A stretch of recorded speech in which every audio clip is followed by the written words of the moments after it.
Another Flame is out the door as Chris Tanev has been dealt to the Dallas Stars. Hey everyone, welcome into Burning Questions. Rob Wong joined alongside by Postmedia Calgary Flames writers Wes Gilbertson and Danny Austin. And guys, after months of speculation, Chris Tanev finally traded. He is now a Dallas Star, with Calgary getting back a second rounder, a conditional third round pick, and defenseman Artem Grushnikov, a 20-year-old that was a second round pick back in 2021. Danny, how do you think the Flames made out in this deal? I think they made out pretty well. I mean, and I will be honest with you that I did not know much about Grigori prior to last night.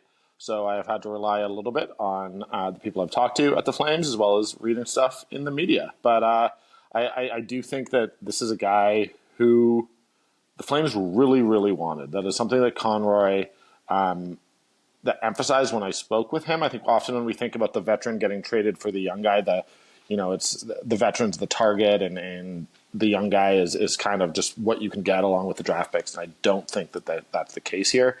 Conroy talked about the pro scouts watching him. He talked about the amateur scouts. He talked about having the development coaches watch video of this guy, and they really, really like him. And he said that in a couple years, and I do think that's important to emphasize, I don't think we're expecting to see Grushnikov play this season. If he does, it would be for a game, but he's still only 20. I really do. Conroy said he is a Tanev type. He's a shutdown defenseman, and that's pretty high praise from Craig Conroy, as I'm sure we'll get into. Yeah, I can only sort of echo what Danny says, and that's that when you hear people in the Flames organization talk about Grushnikov and how excited they are to add him to the fold, he suddenly becomes a really intriguing prospect. I know there's people out there that if it didn't say Chris Tanev traded for a first round pick, we're going to be disappointed. And certainly the Flames were sort of holding out hope for a while that they could get a first round pick, but they look at this as the equivalent to 2 seconds. And, if you go look at the draft that Artem Grushnikov was selected in by the Dallas Stars, well, who's their third pick that year, second round? And before he went, they took Wyatt Johnston and Logan Stankoven. So, we might be talking about a pretty good draft class there. And so, yeah, you put faith in your scouts when you trade for picks, and Craig Conroy has a ton of faith in his staff. But, if you're going to gamble on a prospect, one that the Dallas Stars have identified in a draft class like that, doesn't seem like a bad way to go. And so the numbers don't jump off the page. This is a kid with 5 points so far at the pro level. But, for folks in the big D, if they're trying to analyze the acquisition of Chris Tanev, they're not going to be very impressed by what the numbers tell them there either. And so, it's a project for the Flames, but in exchange for a guy who is going to be out the door in July, it seems like a worthy investment. Yeah, the Stars have done a pretty good job in drafting in recent seasons. So, as you mentioned, Chris Tanev set to be a free agent at the end of the season. Wes, we know how well he was liked within the organization and with the fan base. Is it possible that there's a reunion before next season?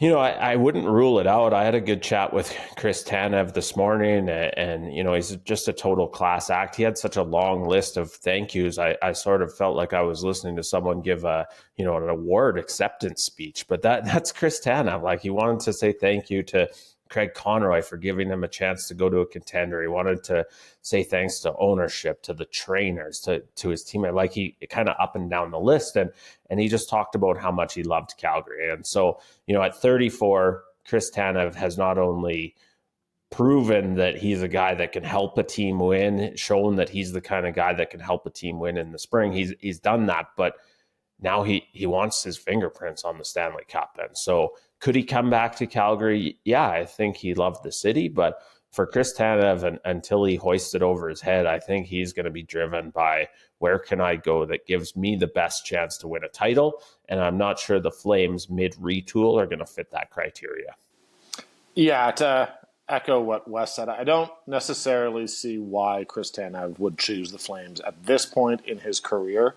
I think he is the type of player. He's like the quintessential player who you want on your team if you're trying to make a cup run. He's going to sacrifice his body. He's going to play hurt.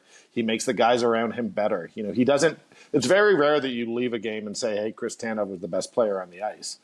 but you never leave a game feeling like Chris Tanev was a liability to your team. He's just always there. And I think that he is going to be a guy who, especially if he is willing to take any sort of discount to go after a cup, I think he's going to be wanted by every single contender in the league. And I'm not exaggerating when I say that. I just think Chris Tanev he's a rare breed. And right now, unfortunately, while I like the way that Craig Conroy has managed each of these trades, and I like sort of the timeline that he's trying to put them on, which isn't 5 or 6 years away with a bunch of 18-year-olds. He's keeping this team in their early 20s. I like all that. I don't think they're going to be a Stanley Cup contender next year, and I just think that will rule them out for a guy like Tanev. Now, of course, we don't think the Flames are done. They still have another UFA defenseman that is on the trade block in Noah Hanifin. Seems likely he's going to be on the move before next Friday, Danny. But what do you think the Tanev trade with the Stars says about what the Flames could get in exchange for Hanifin? Yeah, I mean, I have tickets to see Dune 2 at 10:30 tomorrow night. So, I put it really late so that I thought it was, after a deadline. So I'm hoping I could go. So I'll relay my conversation with Craig Conroy a little bit last night, because I do think that Hanifin is a guy who you're going to get a nice return for. I think he's a guy who you are going to be looking at a potential first-round pick. I think, 27-year-old, 650 games played in the NHL, probably still entering his prime. That's a nice asset to be dangling in the trade market. But Craig Conroy made a very specific point when I asked him about the trade, or about the picks that he acquired. And he said, remember that you can include picks in other trades. So I don't necessarily know. I believe that they have 5 picks in the first 3 rounds next year. I don't think they're shoppers, but I think you add a pick in with Noah Hanifin, and you might be getting a different level of asset than you would. So I'm very curious. I think that Craig Conroy, the cards that he has to play here, I think he's keeping them very close to the vest, but they're a good hand. I think the Flames fans should be excited about the return we're going to see from Noah Hanifin. Yeah, it's what puts the Flames and Craig Conroy specifically in a unique position is by trading Chris Tanev last night. Everyone turns their attention to another defenseman. It's, oh man, we lost out on Chris Tanev, whether we're Tampa or Toronto or Vancouver. We lost out on Chris Tanev. So who else can we get on defense? Guess what? You have to phone the same number, because Noah Hanifin is the best defenseman available. And I think you would have said that even with Tanev available as well. But, teams are going to be now, they have one less target if they're looking for blue line help. And I think the Flames are hoping that will kind of, loosen up what's been a little bit of a logjam as they wait for a sweeter offer on Noah Hanifin. So, I don't know. I didn't even know they started movies at 10:30, but I think Danny's probably safe tomorrow, but it won't be long before we're reconvening, boys, to talk about another trade. That's for sure.